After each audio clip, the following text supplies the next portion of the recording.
Ian Pannell joins me live now from Kyiv. Ian, this new aid package from the U.S., it's the largest sent so far by the United States. It's valued at roughly $3 billion. Now, since the beginning of the Biden administration, the U.S. has committed about $10.6 billion in military aid to Ukraine. So what has that aid been used for so far? How crucial has it been in this war? And what's so important in this new aid package to the Ukrainian effort?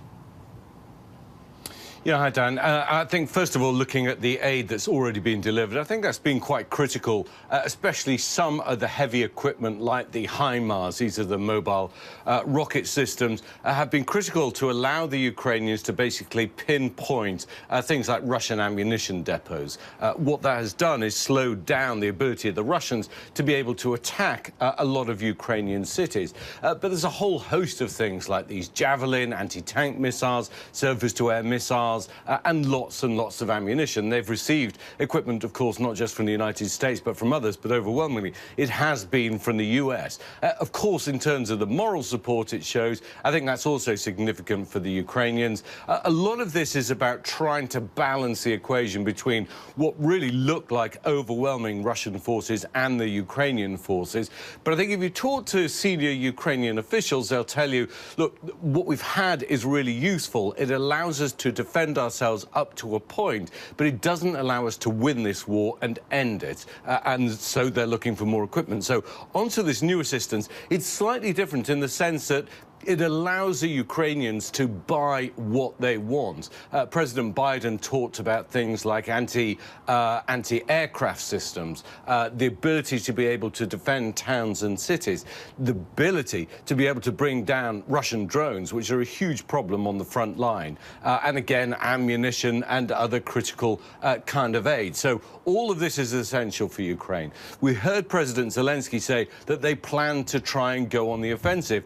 You have to understand that Ukraine wasn't invaded 6 months ago. Ukraine was invaded back in 2014. Russia has occupied Crimea and effectively occupied parts of the east of the country since then. And the objective of the Ukrainians now, having suffered so much, is to not just push the Russians back from where they started 6 months ago, but from where they started 8 years ago.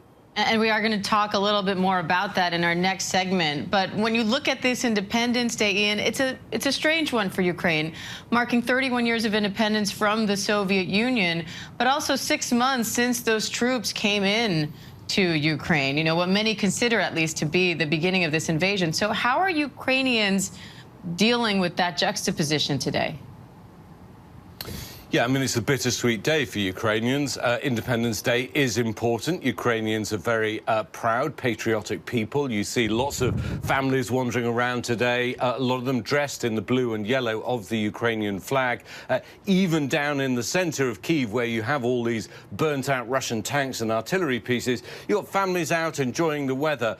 But it is bittersweet because, of course, it's mixed with a sense of sadness and loss and grief about what's happened, but also a collective determination. Independence Day is important for Americans, but it's also really important for Ukrainians. As you say, 31 years since independence from the Soviet Union, but also for Ukrainians, 31 years since they tried to push away Russian overbearing here.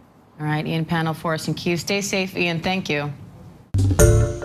Hi, everyone. George Stephanopoulos here. Thanks for checking out the ABC News YouTube channel. If you'd like to get more videos, show highlights, and watch live event coverage, click on the right over here to subscribe to our channel. And don't forget to download the ABC News app for breaking news alerts. Thanks for watching.